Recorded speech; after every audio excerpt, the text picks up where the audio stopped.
Welcome to the Agree to Disagree podcast with Jason and Robert. I'm Jason. I'm Robert. We're going to just dive right in. So as it stands here in Des Moines, Iowa, as of yesterday, we had the superintendent of the Des Moines Community School District detained by ICE after a rather dramatic attempt to capture him. For context, no one expected that. This man is a highly respected member of the community, and it was very shocking, and it created a lot of hubbub in the Des Moines Metro. Simultaneously, we have the Latino Heritage Festival going on this weekend, and ICE is in town doing raids. They raided the downtown studio yesterday, which is housed full of a bunch of independent artists, tattoo artists, glass blowers, fine artists, musicians. It's a communal space for artists to lease space and do their work. And that was also raided yesterday. So it's starting to seem as though no place is safe. And so it's a big deal. And when you look at social media since those events, to be expected, there's a lot of discourse. There's a lot of extreme polar opposites of opinions and expressions. And I guess we're going to talk about kind of that. Not necessarily this detained superintendent, but all of the sentiments surrounding that with the current state of affairs in America and how this administration is choosing to handle certain policies. So I'll start off by saying from where I stand, I'm shocked and appalled at the way things are going. And that's kind of my stance on it. But Robert, what are your thoughts after seeing some of the stuff on social media over the past 24 hours? Well, as we were just discussing, I've pulled away from social media in light of recent events. And I learned about the detainment of the superintendent from my wife. I have a 15-year-old in school, and she keeps her ear on those kind of things, so she knows what's going on. And then my separation from social media is so recent. It's not, I haven't been like under a rock, but yeah. How long ago did you disconnect? About a week. Oh, it's been a week. Yeah, it's only been a week. It's longer than I've ever gone. And it just the toxicity of everything. Just pulled up an article here while you were talking about the detainment there, and School Board Chair Jackie Norris, this is on the Des Moines Register website, School Board Chair Jackie Norris said, "We do not have all the facts. There's much we do not know." And that's how she started the rest of that statement.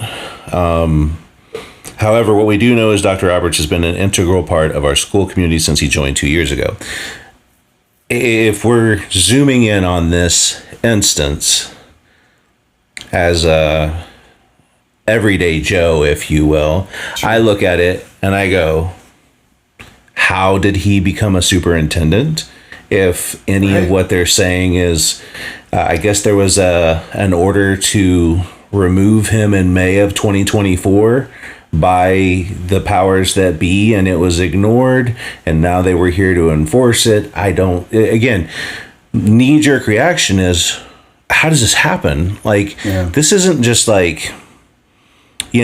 think there's a commonality in people, at least, that as we hear about these goings on, we go, we think we're talking about, farmers in states using illegal immigrants to pick fruit and things like that. There's just this image of those jobs that nobody wants to do, and these people are doing them for us, and that's why it's gotten as far as it has. And we've all been okay with it up to this point.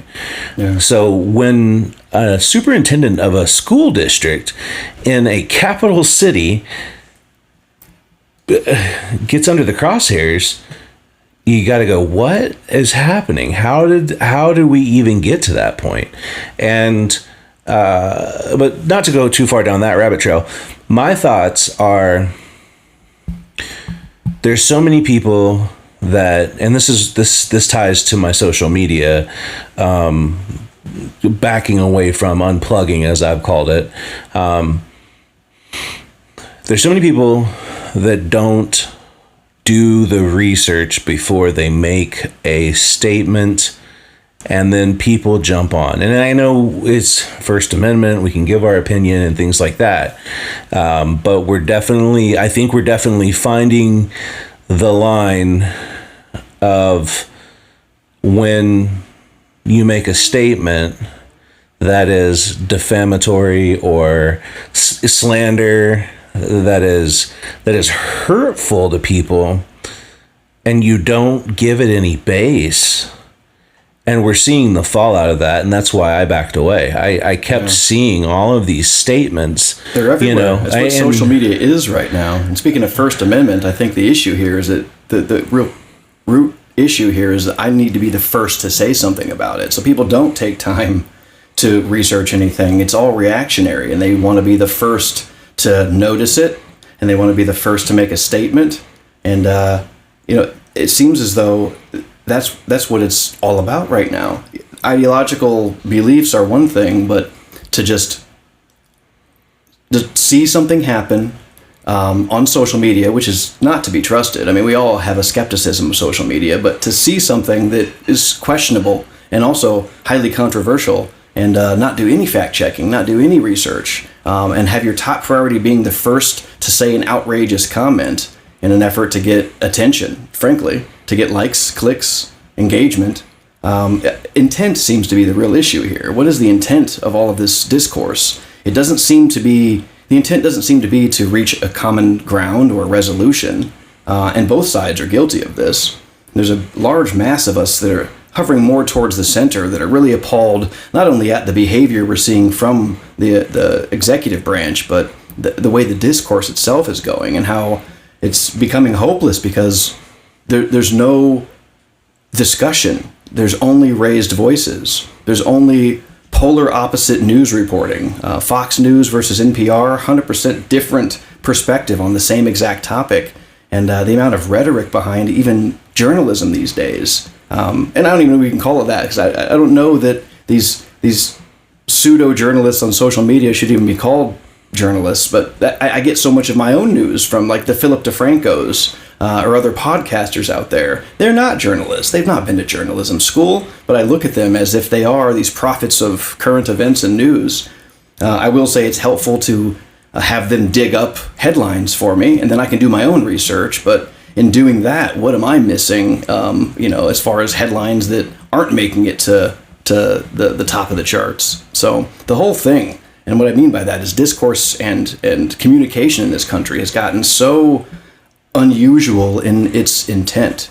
It seems to be an outrage culture, and that is what people want. And I get it, from a social media perspective, that's what keeps you engaged. There's two things on social media that will keep your eyes and your fingers scrolling, and that is being outraged or being extremely moved. And I'll speak when I see, these pet videos and pets being saved and things, that will keep me engaged. But just as important and as powerful to keep me locked into these applications is the outrage that I feel. And I'll admit, I spend much more time engaging, commenting, retorting, and yelling at people over things that are outrageous than the beautiful things that I'm seeing. So I'm self-aware of that, and I still continue to do it. I think there's a large number of us that aren't aware that there's a problem in how we're engaging in civil discourse. So I don't know. I don't know what the cure is here, but it's a sad state of affairs. Well, I think it's poignant to touch on. We assembled this discourse, this podcast, to come together and help people understand that it's doable to disagree on things when you come from vastly different backgrounds. Me being a conservative Christian, and Jason, you are... I'm not real sure, but it's definitely safe to say that I'm much further to the left. I'm atheist. And I don't know, I'm a pragmatic man, but I'm also extremely emotional. I know that's an oxymoron, but that's the duality of me, and I don't think it's terribly uncommon. But yeah, I would say from that perspective of demographic, we are good examples of what social media would pit against each other. Right. We are great candidates for being enemies in the arena of social media. Yet we seem to find a very easy path towards having discussions about these current events and these outrageous topics that are unfortunately just table stakes of American culture, while remaining friendly, being friends, and both of us seem to come away with at least a better understanding of the other's perspective, but more importantly, no hatred, no disgust, and I don't think either one of us have extremely polarizing views on things. Neither one of us are towards the polar ends of the political spectrum, but nonetheless, we are far apart on that spectrum, and we still find enough common ground to not just stay civil, but be friends. And I guess that type of arrangement, that type of communication, that type of relationship is what I'm interested in discussing at a larger scale, the American and global population. Now, I know that's a pipe dream, and it's never going to be that way, but what do we do to get it something closer to that, to where it's not just this social media platform that every single post is someone on one side or the other side of this very nuanced issue that seems to be interpreted as only a binary issue. Maybe that's the big problem, is that there's only two sides to the discussion when there should be a dodecahedron of perspectives on these things. And social media seems to really compress it into this binary sort of situation in which the only way to engage is through really aggressive and ugly civil discourse. I'm gonna probably blow a few people's mind here, having just stated where I came from, and say I was kind of inspired by something Jimmy Kimmel said when he came back on the air.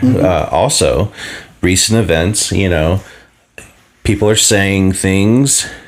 We're talking about canceling them, uncanceling them. Nobody knows how to handle it. And nobody knows how to talk to each other anymore without saying, you're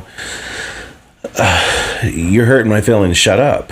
And it's like, you can't just tell people to shut up when they hurt your feelings. But you can't behave in society, in real life, the same way that you behave when you're in your car and somebody cuts you off. Now, we're all guilty of that, right? For some reason, when you're in your car, you become a different creature. And if someone cuts you off, now you're willing to yell and scream and put your middle finger up at them. That is nothing you would do if they bumped into you in the grocery store. That same phenomenon seems to be happening on social media. These people that otherwise seem like normal, rational, good people are becoming these road ragers on social media when they see something they don't agree with or something that touches a nerve. Just yesterday is a good example. I unfriended somebody that I went to high school with. We've been acquaintances for a long time. We went through a period of time which we were good friends, shooting buddies, because I'm one of those liberal people that loves guns. So that was common ground that we had. I knew he was conservative, but I didn't know he had so much hate in his heart. Some of the things he was saying, some of the things he was very, very much cheering on, are things that break my heart. And that's such a huge divide from a moral perspective, from a principled perspective, that I was compelled to unfollow this guy or unfriend him. So I'll no longer ever have connection with him again because of what I'm observing of him when he's behaving in this way. And that is just a microcosm of what is happening at a global scale in all communities right now. I was trying to find the quote that I was trying to, quote. And basically Jimmy Kimmel was talking about, he quoted somebody in the vein of protecting satire as a form of communication. Yeah. Because political satire in our country has served to... It's elementary. It helps to hold the powers that be accountable. And for all time. It's also a pressure valve, yeah, right? Absolutely. So, and I bring that up because one of the reasons I would go to social media is I love memes. I think Hell yes. I think they're hysterical. You're a middle-aged American man. Of course you love memes. I'm right there with you. I love communicating with GIFs and memes. It's the best thing. And when it's your love language. Yeah, well, and a lot of times I'll send my friends the funny ones, and I found myself pouring through some of these memes last week, and I wasn't laughing. I wasn't. It was just more disappointment and more like, wow, this is where we're at. Yeah, even the memes have gotten mean, right? Yeah. They used to be mean the way that you would razz somebody in the hallways at high school. And now it's mean the way that you would, I don't know, the way a Nazi would bully a person in a concentration camp. And I'm not joking with that. I mean to say that. It's evil, what some of this stuff I'm seeing. And what's most disturbing is who I'm seeing it from. I'm seeing this stuff from people that I've known for a long time, if not my whole life. And it's like, this has lived in you this whole time? And social media seems to be that lens in which they're able to broadcast these things. So not only am I finding out that these people feel this way and think this way, but I'm discovering it through this awful, boastful, brash, and incendiary social media post. This might be another topic for another time, but the whole shock and awe of people being surprised that they can be held accountable for things they say on social media, it just blows my mind. I'm like, you're putting it on a public forum. It's no different than if you were to run into your boss in the grocery store right after, yelling a slur or something like that, and your boss being like, yeah, we're going to talk about that on Monday. You can't. Well, I mean, like, First Amendment says you can. And that's one of the beautiful, beautiful things about our country. Sure. But all that means is that the government isn't going to arrest you for saying these things. Right. However, what we're seeing... But the accountability that comes from, I don't know, being human amongst other humans. Socially, yeah. You have to... is a real thing. Yeah. That's one of I think that was one of the bigger things, is just seeing all these posts where people are saying stuff and you're just going, you really feel that way. And I felt overwhelmed. I think that's fair. Overwhelmed by the amount of misinformation, partial information. Like, I found myself just seeing, posts and going, is that true? And then I'm going down this rabbit trail, and some of it is, some of it's not. But lo and behold, these people that I love, these people that I respect, are saying things, and I'm going, Where did you get that? Why would you say that? Did you fact check yourself at all before you thought to put this out into the ether, as we like to say? Yeah. So I think it's definitely important that we find a way to come back to, and unfortunately, it was the comedians. I think growing up.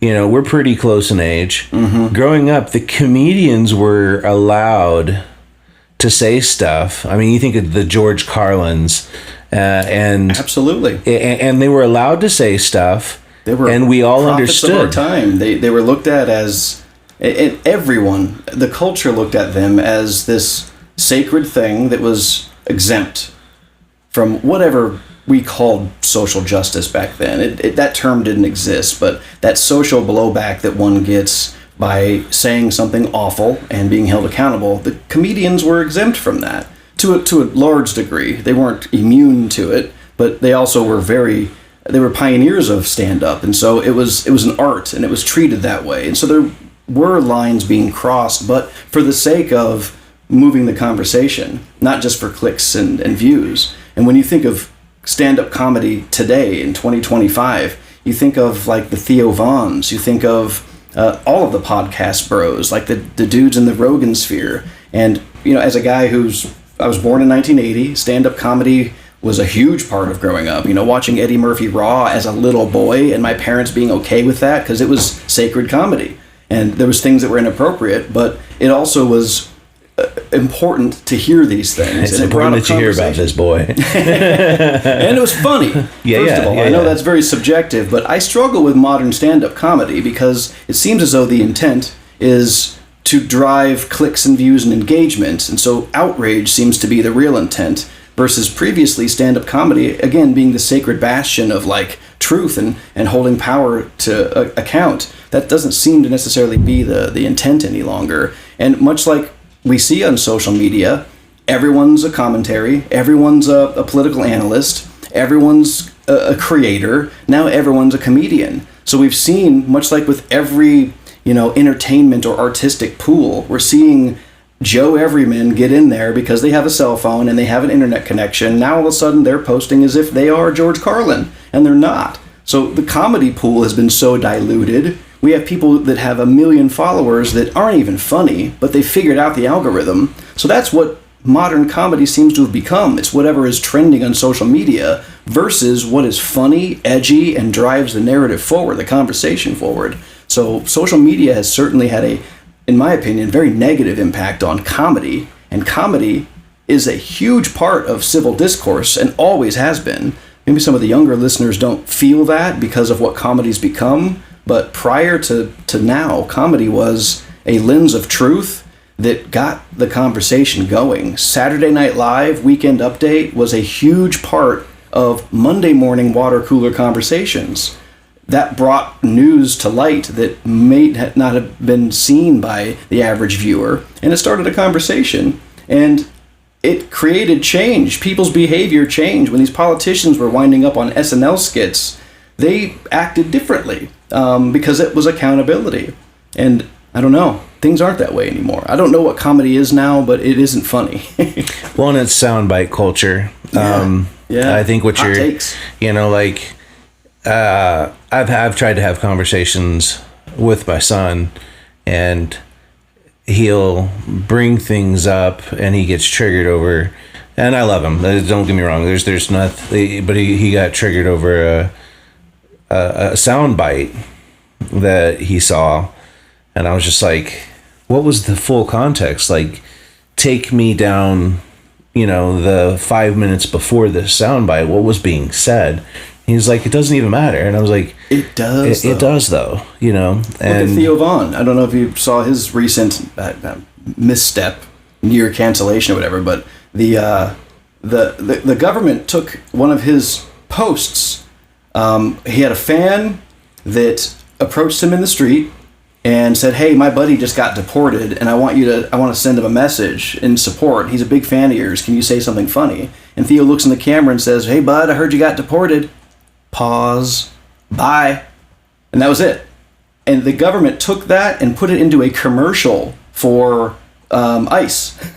And he was pissed. He's like, "Hey, government, that's out of context. That's not even how I feel. I'm very nuanced with this immigration thing." That's an example of a soundbite willfully by our own government being misused, a comedian soundbite, to further their agenda. So yeah, soundbite culture is huge, and it's dishonest, and it's insidious. Yeah. I think we have to figure out how to get back to roundtable discussion. Like, we worked together, and that was often a time, in our meetings where it would be like, all right, so we've covered all of the corporate agenda. Now let's roundtable. Tell me what's on your mind. Tell me, how do you feel about the way our store is running, and the way business is going. Tell me something, Yeah. And I think we need to get back to that as a community, and not just as a platform for telling your side, but being at the table and actively listening to the other side. Yeah. Because like part of that was,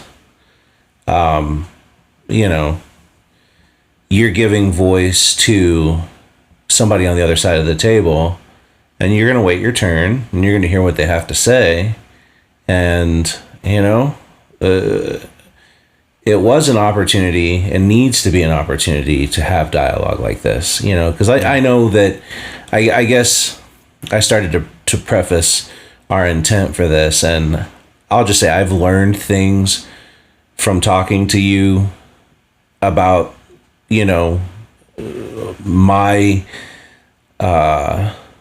view, my worldview, my points of view. I always take things away from when we talk, and I chew on them. And I'm forced to research them, and you know, sometimes like even today, like I don't know. I think I know who Theo Vaughn is. I think I can picture him, but like even in that, I would say I'll probably look him up and see, you know, if I can get more context to that. And I think that people need to be open to that, and understand that as much as social media can make a person look like a monster for a soundbite, that's still a person on the other side of that screen in every way, shape, and form. Yeah. And we need to identify that and figure out a way to understand, you know, they still have a family, they still have a job, and if you struggle with that, if you struggle to humanize somebody that's online that has a wildly different opinion or a different take on a topic than you do, if you struggle to find it in your heart to look at them as valid for whatever reasons live in your heart, at least do this. At least understand that the lens in which this information, this soundbite, is being broadcast to your brain is through social media, whose sole intent is to do what it's doing in that moment. Get you enraged, or to make you laugh, or to make you cry, so that you continue staying on the platform. Please be skeptical of social media. Much like we've always, as Americans, been very skeptical of authority and power, government, which is starting to fade for some reason. There's a lot of nationalism going on that is concerning. Where are the people dissenting against the government? But just keep that in mind. If you're upset at something you see on social media, please understand that that is the intent of that post. And social media's algorithm has put it in front of your eyes for that reason. So if you can't find it in your heart to humanize the person who's got that opinion, at least understand that the way it's being delivered to you is probably not as honest as you would like it to be. So have enough skepticism to look into it before you form an opinion that is so visceral and so full of vitriol that you appear to be as awful as the person that you're raging against. Right. More to come. More to come. Yeah. Well, I think this serves as a good pilot for the podcast. I guess we'd call the content or the topic of this discussion just civil discourse through the lens of social media. So I think it's a very broad topic that I think will probably be touched on again in the coming episodes. But hey, thanks for joining us, everybody. It was a good time. This is our third attempt at the pilot episode of this. Might only look like the first to you. Feel free to comment, and if there's things that you want us to discuss, we'd be happy to address it, because we are looking, I mean, like, I know we're going to get into challenging stuff, and this in itself is mildly challenging, but yeah, drop a comment, like it, subscribe, you know, and tell your friends about it, and hopefully we can touch on some subjects that are near and dear to you. Thanks, Bobby. This has been Agree to Disagree and Still Be Friends. Goodbye, everybody.